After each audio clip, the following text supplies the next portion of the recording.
kita memimpin kaum perempuan. Yang ketiganya sifat cemburu. Cemburu ni sifat laki-laki, bukan sifat perempuan. Semalam dia buat satu satu dalam segmen TV tentang apa benda ni, perasaan cemburu. Di interview tu isteri-isteri orang tu salah tu. Ada tak cemburu lagu mana kepada suami, bini salah tu. Yang sebenarnya cemburu sifat lelaki. Faham? Bukan sifat isteri, sifat suami. Suaminya kena cemburu kalau isterinya cakap telefon dengan orang lain. Suaminya kena cemburu kalau isterinya makna keluar naik kereta dengan orang laki-laki lain. Suaminya kena cemburu kalau isterinya ada mesej dengan laki-laki lain. Tu baru tepat je. Orang isteri tak boleh cemburu kalau suami dia bercakap dengan laki-laki, dengan isteri, dengan perempuan lain ke berjumpa dengan perempuan lain, tak boleh cemburu. Kerana apa? Kerana Allah membenarkan laki-laki itu berkahwin lebih daripada seorang. Fankihu ma taba lakum minan nisa masna wa sulasa wa ruba'. Hendaklah kamu berkahwin yang baik-baik di kalangan perempuan Islam itu, 2 atau 3 atau 4. Fa in khiftum alla ta'dilu fawahidah. Maka jikalau kamu bimbang tidak berlaku keadilan, maka seorang sudah. Maknanya sifat cemburu sifat suami. Kita tak, suami tak sifat cemburu, isteri pula ada sifat cemburu. Jadi balik jengkreng benda hak sifat orang lain, kakah orang lain, ni pakar dia orang lain. Sifat cemburu tu kakah laki-laki. Kita wi pakar ki bini kita.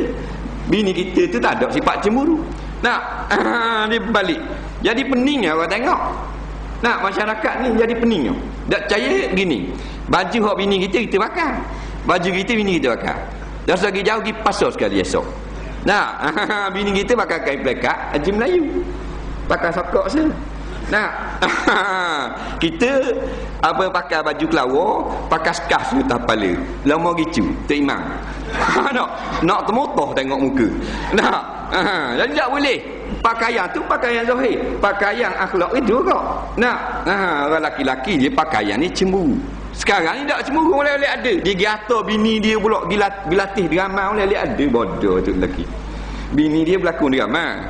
Dah berlakon drama tu lelaki gata dengan kereta. Tengok bini berlakon. Dalam lakonan tu pegang tangan lelaki lain. Duduk atas katil begitu beginilah, peluklah apa, dah drama. Tu lelaki dah tak salah, ada arah sikit drama. Ada cemburu sikit, bodoh. Apa benda tu lelaki bodoh dia kura. Mana boleh. Kita buat walaupun atas nama skrip drama, arahan pengarah, tak boleh. Hukum tak boleh. Benda tak boleh kok. Hak haram. Tu kata tak ada sifat cemburu langsung. Isteri dia seorang atlet, suami dia tahu. Isteri nak berlatih, nak berlawang, nak berlomba lari, kayak pergi sukma ni. Tu lelaki dia tahu. Isteri berlomba 100 meter. Dan 100 meter bukan pakai jibak, bukan pakai kana berlari 100 meter. Faham? Buang track shoot pula depan khalayak ramai. Dah kalau stadium hak baru kita muat 40,000. Berapa ribu muat cikgu?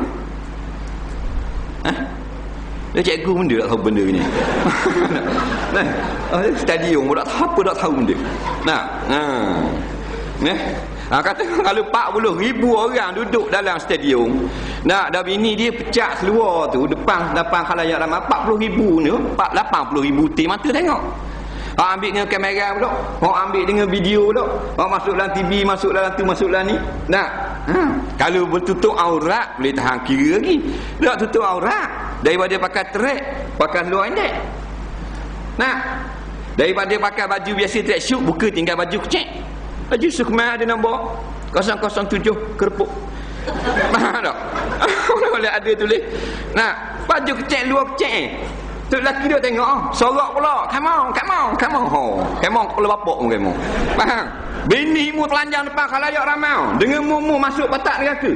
Orang yang membenarkan isterinya membuka auratnya di khalayak ramai akan diheret masuk ke gehimban, masuk ke dalam api neraka dan berdapat menama fasik serta-merta. Jangan main. Jangan main. Sokang-sokang kau.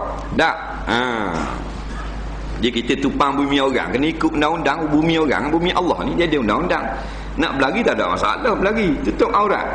Nak main terjun papanjat, tak salah papanjat, naik tabung bor terus terjun. Tak salah. Tutup aurat ni dia pakai luar cek gitu. Renang ada renang ni. Dah renang pakai pekat ngaji Melayu. Mesti pakai spender. Dah molek. Boleh kalau ayat ramah tu gamak cikgu. Kalau ayat ramah tak seorang ramah, 3 orang dah kita pakai spender lalu kat tu terjun. Faham tak? Gamak. Tak gam. Kambing nerut mo.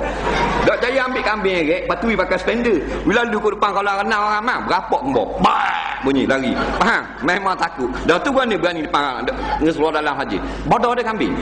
Tak kira siapa-siapa pun. Nah, mana hak dengar-dengar ni tarik baliklah penyertaan. Mereka dia terjun pakai plekat baju Melayu siap dengan pakai serban. Tu lainnya. Tak. Maknanya bukan salah diterjun tu, salah aurat tu. Nah, haram tu aridi.